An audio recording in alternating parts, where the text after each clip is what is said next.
Day 2 in New York City started at 7 a.m. We were on a bit of a time constraint as we were trying to fit in as much as we could on our 2-day New York City pass that we'd purchased. We very much wanted to cycle around Central Park, and part of our New York City pass deal was to be able to hire bicycles, but it was on a first come first served basis. So we were very worried that we were going to get there too late to get bicycles. So we had our breakfast at 7 a.m. and immediately wandered down to the bus stop and were horrified to see how long the queue for the bus was. And we thought, oh my goodness, we're never going to get there in time. But fortunately, 3 buses arrived at the same time, so there was enough buses for everybody to get onto. The bus took an hour and a half to get to the Port Authority at peak traffic time, so we had to rush like crazy to get from 42nd Street to 58th Street where we were going to collect our bicycles. It was morning peak time, so we were running through crowds of people commuting to work. It was quite a stressful experience, but when we got to the bike shop, we were lucky to find that they had a few bikes left, so we grabbed the last few bikes that were allotted for the day. We spent 3 hours cycling around Central Park.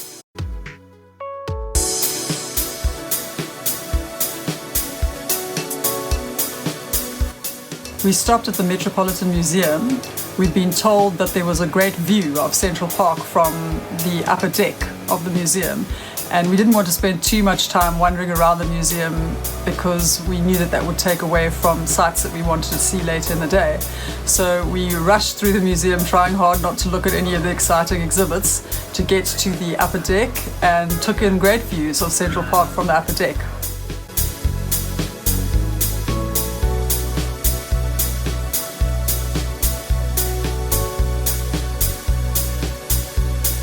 We stopped and took a look at the little lakes and enjoyed the terrapins and people paddling on their boats.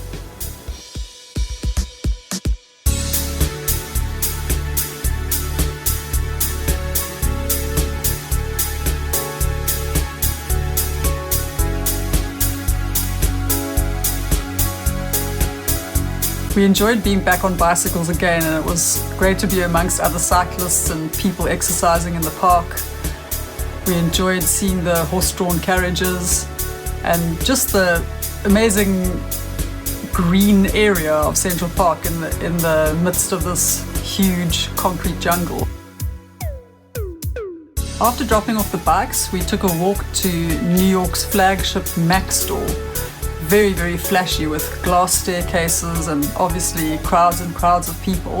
While walking about, we came upon the Flatiron Building, which is an incredible building. It turned out to be one of our favorites. We stopped and took lots of photographs of it. We jumped back onto our hop-on, hop-off bus for 2 stops so that we could go to B&H, which is a massive electronics store owned by Hasidic Jews and amazingly operated mostly by Hasidic Jews, so you feel like you're going into a whole different world going in there. I got a very helpful lesson from someone on how to use my current camera better, and we'd actually decided to buy an iPad because we were going to be blogging our journey along the way, so we wanted something to be able to do that on. We were trying to be clever because we didn't want to pay state tax, so we knew we'd be visiting Chicago later on, staying with friends in Chicago, so we'd have an actual address to mail to. And the salespeople told us that if we bought it and had it shipped out of state, then we wouldn't need to pay sales tax, so we decided on that. After our shopping experience at B&H, we again got onto our tour bus and had a hilarious experience because the tour guide had a heavy Eastern European accent, and we couldn't make out anything that he was saying, and everybody on the bus looked a little confused, and it was just amazing to us that someone in such a important speaking job could have a barely understandable accent. We made our way to the World Trade Center memorial site and went to the museum there. Again, something that we probably wouldn't have done if it wasn't included with our New York pass, but we're very glad that we did do it. It was quite an emotional, moving experience. The museum had things like fuselage from the plane that flew into the World Trade Center. It had letters that children had written to parents that were missing. quite emotional. We found ourselves tearing up. Also an amazing memorial where the actual building stood, where they have memorial fountains with everybody's names that had lost their lives in the 9/11 attack.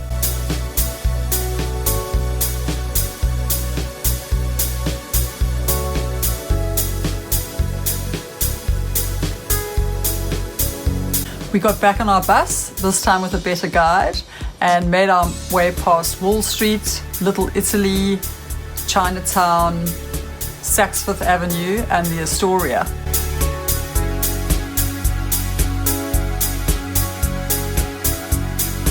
One thing that we noticed that when we were traveling on the top deck of the hop-on, hop-off buses is that the traffic lights that hang overhead feel like they're a lot closer to your head than they are.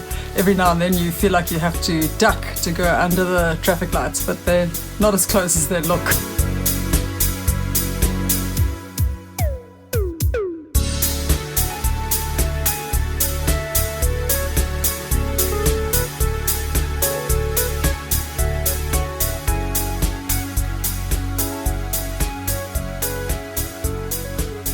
We wanted to also have a tour of NBC Studios, so we went there to book one, but found that they were closed for the rest of the day because President Obama and Michelle Obama were visiting for the day.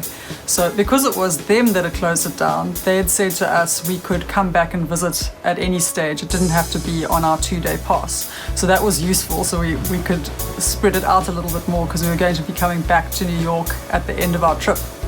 So we managed to book our Top of the Rock slot, which we wanted to time at sunset so that we could see the sunset and see the lights of the city starting to illuminate. We got falafels for dinner at a proper New York hot dog stand. Obviously hot dogs weren't on the menu for us, but we enjoyed eating our falafels, sitting outdoors with little birds begging for crumbs. While waiting for our Top of the Rock experience to start, we shared 2 scoops of Ben & Jerry's ice cream and stopped in again at Starbucks for another vanilla rooibos tea. Our stops at Starbucks were often to make sure that we could upload photographs to Facebook and write my blog and load my blog in. So Starbucks visits were more an addiction to the internet than an addiction to tea. Top of the Rock was a great experience with the sunset and the lights starting to twinkle as they all came on across the city. Very beautiful. The best part of the view from the Top of the Rock is the view of the Empire State Building, which we'd been up the previous day.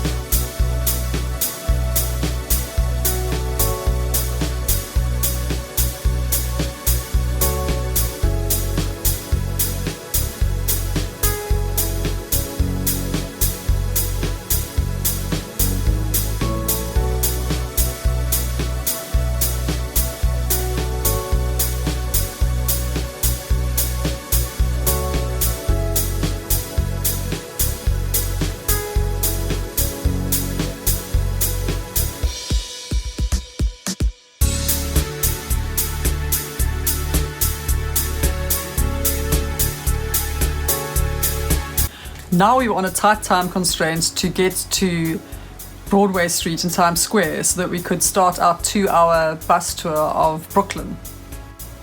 We had a very good guide who pointed out lots of celebrity homes, and it was a very informative tour and worth doing. After our bus tour, we made our way back to public transport so that we could make our way back to Hoboken.